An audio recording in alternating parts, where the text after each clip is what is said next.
Taliban pounded on the door just before midnight, demanding that Aisha, 18, be punished for running away from her husband's house. They dragged her to a mountain clearing near her village, in the southern Afghan province of Uruzgan, ignoring her protests that her in-laws had been abusive, that she had no choice but to escape. Shivering in the cold air and blinded by the flashlights trained on her by her husband's family, she faced her spouse and accuser. Her in-laws treated her like a slave, Aisha pleaded. They beat her. If she hadn't run away, she would have died. Her judge, a local Taliban commander, was unmoved. Later, he would tell Aisha's uncle that she had to be made an example of, lest other girls in the village try to do the same thing. The commander gave his verdict, and men moved in to deliver the punishment. Aisha's brother-in-law held her down while her husband pulled out a knife. First, he sliced off her ears. Then he started on her nose. Aisha passed out from the pain but awoke soon after, choking on her own blood. The men had left her on the mountainside to die. This didn't happen 10 years ago when the Taliban ruled Afghanistan. It happened last year.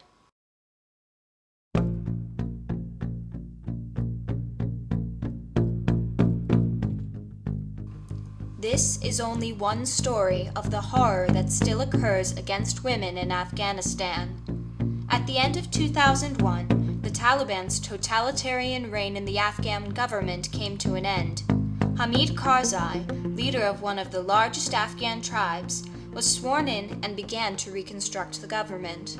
But the Taliban did not simply disappear. Receding to outer settlements, they continued to enforce their strict religious laws on a local scale, delivering verdicts and carrying out sentences like that of Aisha. Yet while Afghan women continue to fall victim to Taliban terror, they are making significant progress under Afghanistan's new government. President Karzai established a peace council to begin negotiations with the Taliban in June 2010. When interviewed by the director of the Human Rights Watch, he expressed his desire for a swift resolution. Protecting human lives must come before protecting human rights.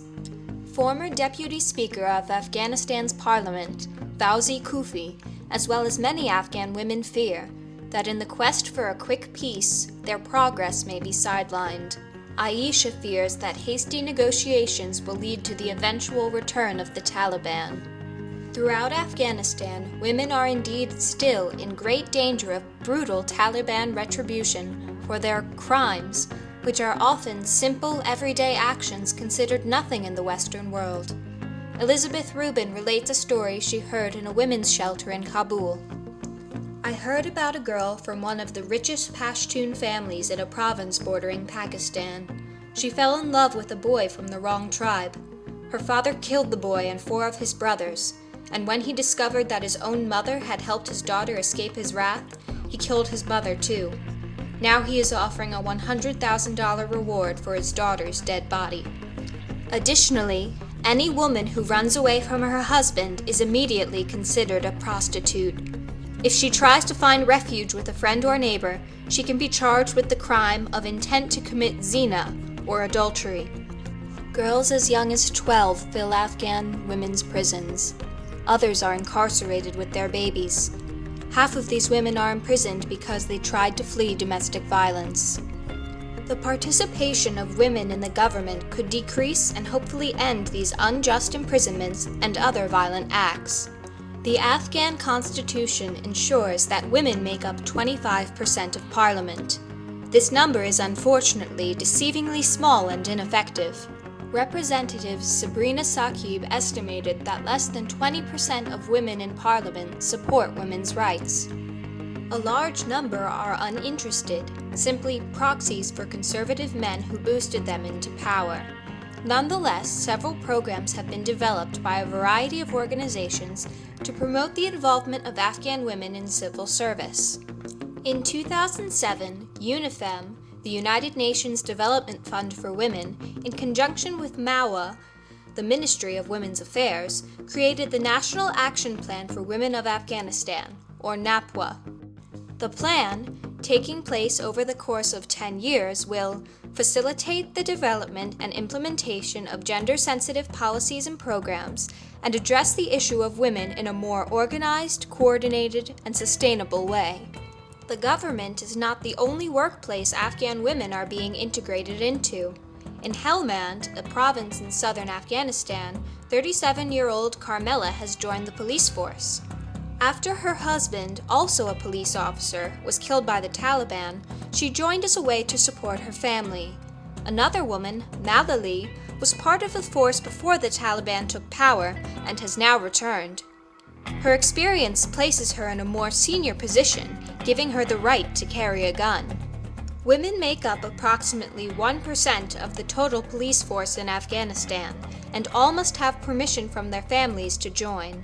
Helmand's police chief, Mohammad Rafiq Shehryar, hopes to recruit more women over the coming years, particularly for deployment on domestic violence issues.